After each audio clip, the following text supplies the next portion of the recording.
Oi, oi, pessoal! Antes de começar o episódio de hoje, um recadinho bem rápido. Ainda dá tempo de entrar para o Cici Club, que é a nossa comunidade online, com 70% de desconto. Mas é só por mais uma semaninha. A ideia era fazer essa promoção em fevereiro, para comemorar várias novidades do Cici Club. Mas se você tem escutado os últimos episódios, sabe que a nossa vida virou de cabeça para baixo. Agora que as coisas estão voltando ao normal, a gente está retomando ao trabalho e decidimos deixar o desconto aberto até o fim do mês. Então, se você curte esse podcast, vai adorar o Cici Club. A gente criou esse espaço especialmente para quem acompanha a gente por aqui.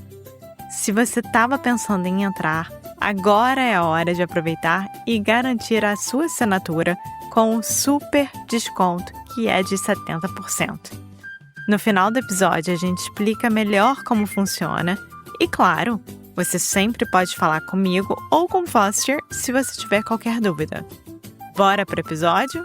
Então vamos lá! Na verdade, eu acho que aprender espanhol para você abriu as portas para o resto do mundo, literalmente, porque depois disso você não parou de viajar, e aí teve a oportunidade de ir para o Brasil e aprender uma terceira língua, que tudo bem, é parecida com o espanhol? Mas ao mesmo tempo é completamente diferente. Então, vamos para a parte que é mais difícil, né? O espanhol ajudou em termos linguísticos sobre, tipo assim, porque também quando você aprende outra língua que você deve saber muito bem, você começa a refletir sobre sua própria língua.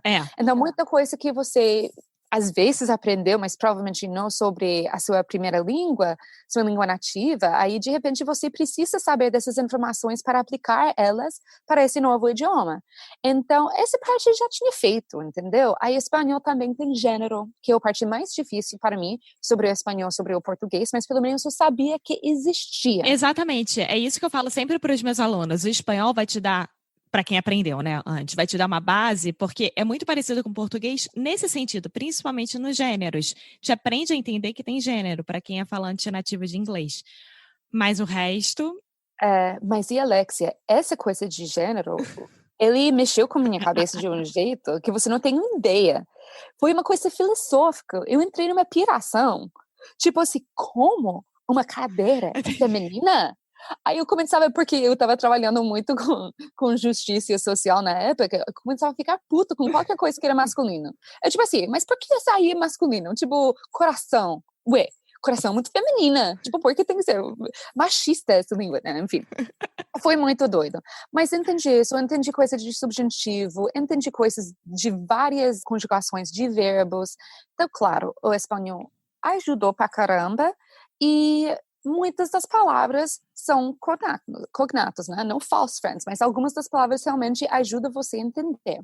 Agora, a parte que é muito difícil é o seguinte, por espanhol ser uma língua tão parecida com a língua portuguesa, confunde muito a gente, porque a nossa cabeça fica não entendendo realmente como trocar muito facilmente de um idioma para o outro, porque as palavras são muito parecidas, ou seja, você tem entonces e você tem então. Então, uma coisa que eu comecei a fazer, eu percebi que o meu espanhol, eu começava a pronunciar entonces, mas com a entonação e com o acento de então. Então eu começava a falar, entonces. É uma confusão, é uma confusão. Eu lembro que a minha mãe era muito engraçada, né? Enfim, ela aprendeu, a primeira língua dela era francês. Então, ela já, desde pequenininha, falava francês e português. Aí, começou a aprender inglês. O inglês era bem diferente do francês e do português, então tudo bem. Aí, ela foi aprender espanhol e italiano. Ela não conseguia falar nada. Quando ela viajava para Argentina, para algum lugar assim, era tudo em italiano, com mistura de espanhol, com mistura de português, porque faz muita confusão mesmo no cérebro, principalmente... Faz muito. Por exemplo, no seu caso, você fala português todos os dias. Ok, você já consegue fazer a diferença. Mas no caso dela... Mas você não fala espanhol mais. No caso dela, quando ela ia visitar os países, aí que ela acessava a língua e aí que ela começava a falar. Então, era uma confusão. Imagino. Mas essa coisa de prática é muito real, né? Com uma nova língua, com nossos idiomas, né? Com que a gente convive. Mas, tipo, faz muito tempo já, quase 5 anos, que eu não falo diariamente espanhol, que eu não falo às vezes nem um pouco espanhol, porque que foi até uma coisa que me surpreendeu bastante, mas quando mudei para o Brasil, no começo eu estava com uma galera mais internacional, porque eu fiz parte do grupo de pessoas internacionais lá na faculdade para poder ter amigos, ter amizades. Aí tinha muito peruano.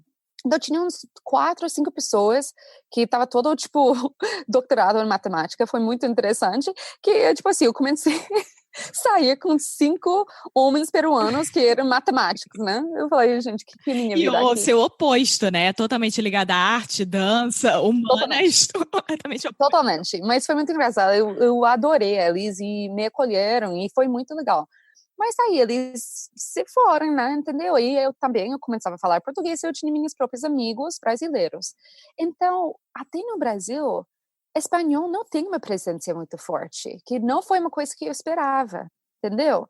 Mas não, você não vai ouvir muito espanhol, não tem tantas pessoas estudando espanhol e tem poucos latinos de outros países da América do Sul. Sim. Então, eu estava esperando até poder utilizar e praticar o meu espanhol mais quando eu morava no Brasil e não foi o fato. Aí o meu espanhol se foi perdendo. Aí eu voltei para Estados Unidos e quando eu voltei dos Estados Unidos depois dessa experiência de Fulbright, eu estava dando aula de inglês na Universidade Pública em San Diego. Eu estava trabalhando com muito aluno internacional, mas por mais que seja doido, né? Era San Diego, então meia hora de México. Mas meu contexto, eu estava usando o espanhol menos, não estava trabalhando em ONG, não estava trabalhando com imigrantes, mas eu estava trabalhando com alunos universitários, né? Internacionais de Arábia Saudita, de China, que idioma estou falando? China. China e Japão e França. Então, eu não praticava meu espanhol, então foi anos, aí depois eu voltei para o Brasil de novo. Então, hoje em dia, se você coloca, tipo, um cubano na minha frente e um brasileiro, eu não consigo ir de um para o outro.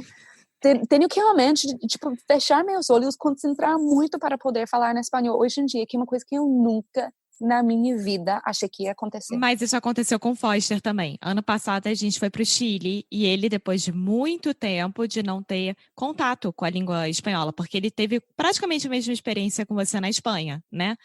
Sim. E aí, quando ele foi para o Chile, e o espanhol chileno é completamente diferente do espanhol da Espanha. É muito rápido, né? Você come muitas palavras, né? É uma loucura, uma loucura. Ele ficou assim, eu não sei mais espanhol, e ficou muito depressivo em relação a isso, porque te dá Porque é a nossa identidade, entendeu? Tipo assim, uma das coisas que eu mais amo sobre aprender e ensinar línguas, toda a parte mais comportamental e emocional, e porque realmente, tipo, eu sinto muita falta de espanhol, que é uma coisa que fazia muita parte da minha identidade por muito tempo. Eu tenho uma ligação muito forte com essa língua. Então, quando eu penso em espanhol, é como se fosse, tipo assim, meu melhor amigo da vida que eu já não tenho mais contato. Tipo, que não às tem vezes amante, WhatsApp, tipo assim, que não tem Instagram, que não tem nada. A gente não tem comunicação mais. Eu sinto muito falta desse idioma. Eu sinto muito falta, porque aí tem a Cristina, é uma coisa engraçada, né? Tem a Cristina que fala inglês, tem a Cristina espanhola, a Cristina que fala espanhol, e tem a Cristina mais brasileira. E essa outra Cristina também, eu sinto muito falta dela também. Claro, óbvio. Agora, quando que você se tocou, por exemplo, você já estava no Brasil, acho que pela segunda vez, né? Você já tinha um conhecimento maior da língua. Quando que você se tocou que você conseguia se virar muito bem na língua? Que as pessoas podiam te compreender perfeitamente e que você falou, ok, estou falando português, finalmente, sabe? Não preciso de ninguém me ajudando ou me esforçar. Isso definitivamente, isso não aconteceu a primeira vez que eu fui, que era Salvador da Bahia para 2 meses. Isso, quando eu fui para Fulbright, eu entrei também num ritmo que eu tinha que ser muito firme com as pessoas, porque eu estava fazendo pesquisa, assim, eu estava fazendo várias coisas na Bolsa Fulbright, né? Estava ajudando os professores do departamento de letras dentro da sala de aula. Eu estava dando a minha própria aula de extensão para alunos de pós, que era inglês para fins acadêmicos. Eu estava dando palestras de cultura americana. Eu estava fazendo treinamento de TOEFL. E eu tinha meu próprio projeto de pesquisa, que era o que eu realmente estava lá para fazer, que era capacitação de professores de inglês na rede pública. Em quase todas essas situações, eu estava falando inglês. Então, o que aconteceu? No começo, eu estava ficando muito frustrada, porque eu percebi que é uma coisa... Não, tipo assim, a gente como americanos, quando a gente viaja, a gente tem um monte de privilégio que a gente precisa reconhecer. Sim. Mas tem uma coisa que é muito chato. Tem uma coisa que é muito chato, que faz parte da pacote, né? It's part of the package. Faz parte, né? Mas que é muito chato para nós, porque todo mundo quer falar inglês. Então, onde você for, independente do país, independente de qualquer coisa, você vai chegar e você tem que entender. As pessoas querem ser amigo comigo porque gostam de mim, porque quer realmente ser amigo ou porque quer treinar o inglês. Mas é verdade. Quer praticar o inglês comigo. Então, eu tinha vários episódios, várias situações. Quando eu cheguei para o Brasil essa segunda vez, quando eu fui lá no interior de São Paulo, onde as pessoas começavam a querer sair comigo, ou me mostrar a cidade, ou me convidar para lugares, somente para praticar, para treinar o inglês. Que é uma coisa que é muito chato, não somente porque, né, que é chato, mas também porque eu estava tentando aprender português. Então, eu tinha uma situação particular que me impactou bastante, que era uma colega minha, que a gente trabalhava dentro do mesmo escritório, e todo dia eu combinei com ela, a gente tinha um combinado. Chegou eu acho que o segundo mês que eu estava lá, eu tinha que fazer um combinado com as pessoas e falar o seguinte: durante o dia a gente pode falar em inglês, mas o segundo que eu saio do campus da faculdade, ninguém vai falar inglês mais comigo, não. É só português, tá, gente? Tá? Todo mundo combina, concorda? Até com o meu host professor. E a família dela, e as filhas dela. Porque, de repente, eu era professora de inglês das filhas dela, só porque ela era meu, né? Falei, não. Então, mas com uma que era amiga, na época, com uma colega, a gente saiu e ela puxava. A gente saiu, ela continuava. A gente saiu, ela continuava. E tem uma situação, não sei se você já passou por isso, mas já passei várias vezes por essa situação que é muito desconfortável. Que você está falando com alguém em uma língua e a pessoa te responde em outra. Na outra, é. Então, a gente foi para jantar e ela começava a falar comigo em inglês.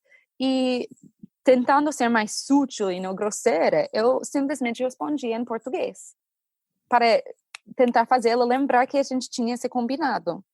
E ela insistia. Ela falava comigo em inglês, eu falava com ela em português. Esse tug of war, né, de línguas. É uma guerra fria, totalmente. Nossa, e foi assim, Alexia, até que eu meio perdi minha paciência. Claro. Eu falei, oi, é o seguinte, eu tô aqui, eu tô tentando aprender português, porra. Tipo assim, me ajuda aqui, ué. Eu tô te ajudando o dia todo, eu tô ajudando todos os alunos dessa faculdade da Unesp, tô ajudando a comunidade, tô ajudando os professores de inglês, tô ensinando inglês para essa cidade de 500 mil pessoas o dia todo. Alguém pode falar português comigo? Eu não tô nem tentando pedir tutorial. Só que você converse comigo um pouquinho em português. Sabe? E aí a nossa amizade acabou. Claro, mas é óbvio, porque ela tinha um interesse, você tinha outro, não tinha como. Ainda mais depois de você ter feito combinado, né, galera? Mas estava abusando, né? Tem pessoas que também abusam desse troca de experiência, troca de cultura e troca de idioma. Eu nunca passei por isso, porque realmente, por exemplo, com os meus alunos, só em português. Eles não estão ali para ficar fazendo... treinar nada comigo, nem eu com eles, é só português mesmo. O Foster, quando ele vai visitar o Rio ou o Brasil e encontra as pessoas, tem alguns amigos meus que ficam querendo falar inglês com ele até para ver. E aí? Eu consigo me virar ou não? Sim. E aí, às vezes, ele se incomoda, mas na maioria das vezes ele fala assim, galera, vamos aqui voltar pro português porque eu tô muito ruim e vambora, sabe? Mas tem jeitos também. Tipo, não me importa nem um pouco. E tudo tem a ver com ler a situação e ler o contexto. É que, às vezes, as pessoas faltam muito dessa sensibilidade e, às vezes, não é culpa deles nada. É que as pessoas não têm prática em conviver com pessoas que falam vários idiomas ou que são de países diferentes. Você deve entender isso muito bem, porque aqui nos Estados Unidos isso acontece muito, né? Muito. Em várias cidades, sim, mas na maior parte do país, a gente não é um país, nenhuma cultura que valoriza multiculturalism, né? Nem multilingualism.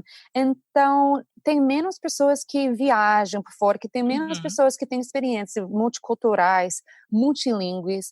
Aí você vai encontrar com pessoas que, às vezes, não é que a pessoa está querendo ser rude, nem grosseira, nem impaciente, é que simplesmente as pessoas não entendem e não têm a prática de conversar ou de conviver com pessoas de outras partes do mundo. Sim. Não é que tá ok, né? Não estou justificando, às vezes, o comportamento de algumas pessoas aqui. Não, mas a gente entende melhor, né? A gente tem um pouco mais de paciência, né, nesse caso. Então, Thanks for listening to another episode of Karaoke Connection. For those of you who are serious about improving your Brazilian Portuguese in 2025, which, if you're still listening, we imagine you are, we wanted to give you an update and a little bit more information about what we're doing with our online membership, the Karaoke Connection Club. So we started the CC Club in 2021, and we have learned a lot, and we think we've created something really special that goes beyond just another language course. So here are just a few of the many benefits included with our membership. Weekly conversation classes with Alexia and me, giving you a chance to practice in a fun, relaxed, supportive environment. You'll get access to comprehensive worksheets for each podcast episode, essentially turning each episode into a detailed study guide, a free introductory coaching call, exclusive access to our special projects, like our Fundamentals of Brazilian Portuguese course, and our more advanced Adventures with Alexia series, early access to podcast episodes months before they are published, members only Ask Me Anything episodes, and much, much more. Because we believe that language learning should be accessible, we offer a full scholarship option to ensure money never stands in the way of your Brazilian Portuguese learning goals. So this month, we are offering our annual membership for only $99. So for less than $10 a month, you can continue improving your Portuguese, connect with a community of like-minded, super cool Brazilian Portuguese learners, and support an independent podcast. Karaoke Connection is quite literally a labor of love, so our members are what keep this project alive. So if you're looking to take your Brazilian Portuguese to the next level in 2025, this might be exactly what you're looking for. Muito obrigado e até a próxima.